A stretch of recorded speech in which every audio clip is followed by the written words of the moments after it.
പൂളാടിക്കുന്നിലേക്ക് അർജുൻ്റെ മൃതദേഹം വഹിച്ചുള്ള ആംബുലൻസ് ആ സംഘം എത്തിയിരിക്കുകയാണ്. അതാ നമ്മളൊരു ദൃശ്യത്തിൽ കാണുന്നുണ്ട്. നമുക്ക് കാണാൻ പറ്റും ഒരുപാട് മനുഷ്യർ അവിടെ കാത്തു നിൽപ്പുണ്ട്.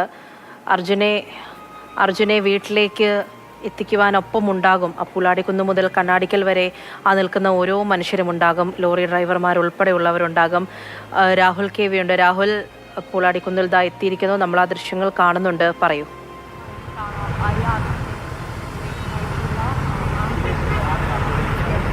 പൂജ, ആംബുലൻസ് അർജുനുമായുള്ള ആംബുലൻസ് പൂളാടിക്കുന്നിലേക്ക് എത്തിയിരിക്കുന്നു.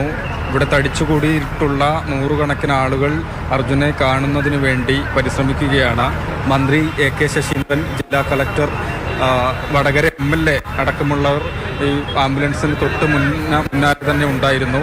അങ്ങനെ അവരുടെയൊക്കെ കൂടെയാണ്, അവർക്ക് അനുഗമിച്ചുകൊണ്ടാണ് അർജുനുമായുള്ള ആംബുലൻസ് പൂളാടിക്കുന്നിലേക്ക് വന്നിട്ടുള്ളത്. നമുക്ക് ദൃശ്യങ്ങളിലേക്ക് പോകുമ്പോൾ മനസ്സിലാകും എത്രത്തോളം വൈകാരികമായാണ് അവർ അർജുനെ കാണുന്നത് എന്നതാണ്. ആംബുലൻസിൻ്റെ അടുത്തേക്ക് പരമാവധി എത്തിക്കൊണ്ടേയിരിക്കുകയാണ്. ഇപ്പം എനിക്ക് തോന്നുന്നു ആംബുലൻസ് ഇവിടെ അധികം നേരം നിർത്തിയിടാൻ സാധ്യതയില്ല എന്നതാണ് ഇപ്പോൾ മനസ്സിലാക്കുന്നത്. കാരണം നമ്മൾ മറ്റൊരു വാഹനത്തിലാണ് ഉള്ളത്. തൊട്ട് കൂടെ തന്നെ പോകുന്നതിന് വേണ്ടി മറ്റൊരു വാഹനത്തിൽ മുൻപിലാണ് ഉള്ളത്. പൂളാടിക്കുന്നിൽ അധികം നേരം നിർത്താൻ സാധ്യതയില്ല. അവർക്ക് ഈ തടിച്ചുകൂടിയ ആളുകൾക്ക് ഈ ആംബുലൻസിൽ ഉള്ളിൽ കൂടി കാണുന്നതിനുള്ള അവസരം മാത്രമേ ഉള്ളൂ എന്ന് തന്നെയാണ് മനസ്സിലാക്കുന്നത്. യെസ്, അങ്ങനെ തന്നെയാണ് പൂജ. ആംബുലൻസ് ഇതാ പൂളാടിക്കുന്നിൽ നിന്നും ഇവിടെ നിർത്താതെ മുന്നോട്ടേക്ക് പോകുക തന്നെയാണ്.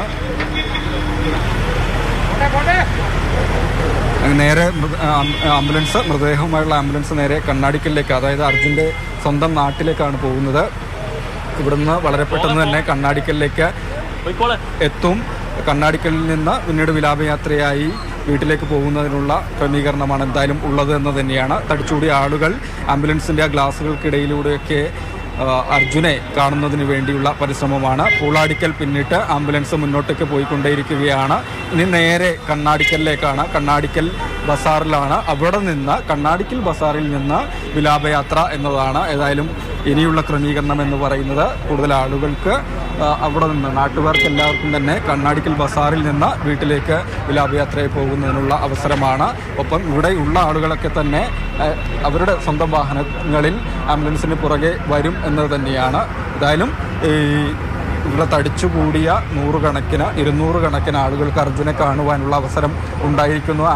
പക്ഷേ ആംബുലൻസ് കൂടുതൽ സമയം നിർത്തിയില്ല അവർക്ക് വേണ്ടി എന്നതുകൂടിയാണ്. ആംബുലൻസിൻ്റെ ഗ്ലാസുകൾക്കിടയിലൂടെ തന്നെയാണ് തടിച്ചുകൂടിയ ആളുകൾ അർജുൻ്റെ മൃതദേഹം കണ്ടത്. പൂളാടിക്കുന്നും പിന്നിട്ട് കണ്ണാടിക്കലിലേക്ക് മൃതദേഹം പോവുകയാണ്. അർജുൻ്റെ സ്വന്തം നാട്ടിലേക്ക് അവസാനമായി ചേതനയറ്റ ശരീരം, മൃതദേഹ ഭാഗങ്ങൾ എത്തുന്നു എന്നത് കൂടിയാണ്. അല്പസമയത്തിനകം തന്നെ ഈ ദേശീയപാതയാണ്, ഇവിടെ നിന്ന് ബൈപ്പാസ് മലാപ്പറമ്പ് എത്തുന്നതിന് മുമ്പ് കട്ട് ചെയ്ത് കണ്ണാടിക്കലിലേക്ക് പോവുകയാണ് ചെയ്യുക എന്ന് മനസ്സിലാക്കുന്നു. അങ്ങനെയെങ്കിൽ അധികം വൈകാതെ തന്നെ അർജുൻ്റെ നാടായ കണ്ണാടിക്കലിലേക്ക് മൃതദേഹം എത്തിക്കാൻ കഴിയും എന്നതാണ്. അവിടെ തടിച്ചുകൂടി നിൽക്കുന്ന ആളുകൾക്ക് മുമ്പിലേക്ക് അർജുനെ കാണിക്കാൻ കഴിയും എന്നത് കൂടിയാണ്. കണ്ണാടിക്കലിൽ നിന്ന് നമ്മൾ പറഞ്ഞതുപോലെ വീട്ടിലേക്ക് വിലാപയാത്രയുണ്ടാകും. വീട്ടിൽ ബന്ധുക്കൾക്ക് മാത്രമായി കാണാനുള്ള ആദ്യ അവസരം.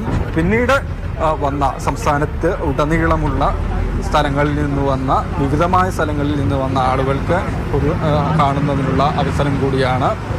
ജൂലൈ 8-ന് ആ കുടുംബത്തിൻ്റെ പ്രതീക്ഷകളോടെ ആ ലോറിയിൽ മരമെടുക്കുന്നതിന് മഹാരാഷ്ട്രയിലേക്ക് പോയ അർജുനിത 75-ാം ദിവസം ചേതനയേറ്റ ശരീരമായി.